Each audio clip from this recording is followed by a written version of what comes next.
बहुत प्राचीन समय में एक असुर राजा था, राजा महाबली।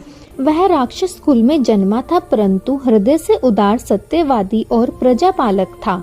उसका राज्य इतना समृद्ध था कि कोई भूखा नहीं सोता और कोई दुखी नहीं रहता था। धीरे धीरे उसकी शक्ति और शासन तीनों लोकों पर फैल गया। देवताओं ने देखा कि लोगों का झुकाव अब बलि की ओर होने लगा। देवराज इंद्र सहित सभी देवता चिंतित हो गए। वे भगवान विष्णु के पास गए और कहा, हे नाथ, बलि दानी तो है, परंतु उसकी शक्ति संतुलन बिगाड़ रही है। धर्म का संतुलन टूट रहा है। भगवान विष्णु मुस्कुराए और बोले, बलि महान है, परंतु महानता में भी कभी कभी बारीक अहंकार प्रवेश कर जाता है। उसे नष्ट नहीं करना, केवल जागृत करना है। इसलिए भगवान विष्णु ने एक बौने ब्राह्मण बालक का रूप धारण किया, वामन। राजा बलि ने एक विशाल यज्ञ आयोजित किया था। वहाँ दान के लिए सैकड़ों राजा आए थे और उसी सभा में वामन जा पहुँचे। उनकी आंखों में मासूम चमक थी। राजा बलि ने तुरंत उठकर स्वागत किया।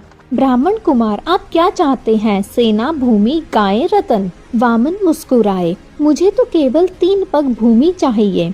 सभा हंस पड़ी। बलि ने कहा, इतना कम? यह तो तुरंत दे दूं। लेकिन शंकराचार्य, बलि के गुरु, तुरंत समझ गए। उन्होंने चेतावनी दी, यह कोई साधारण ब्राह्मण नहीं है, यह स्वयं विष्णु है, सावधान रहो। बलि ने उत्तर दिया, यदि स्वयं भगवान विष्णु मेरे द्वार पर दान मांगने आए तो इससे बड़ा सौभाग्य और क्या हो सकता है। वामन ने पहले पग में पृथ्वी, दूसरे पग में आकाश नाप लिया। अब तीसरे पग के लिए स्थान समाप्त हो गया। वामन ने पूछा, बलि, तीसरा पग कहाँ रखूं? राजा बलि मुस्कुराए और बोले, प्रभु, तीसरा पग मेरे सर पर रख दें। वामन ने अपना पग बलि के सर पर रख दिया और उसी क्षण बलि का सारा अहंकार समाप्त हो गया। उसकी आत्मा विष्णु में लीन हो गई।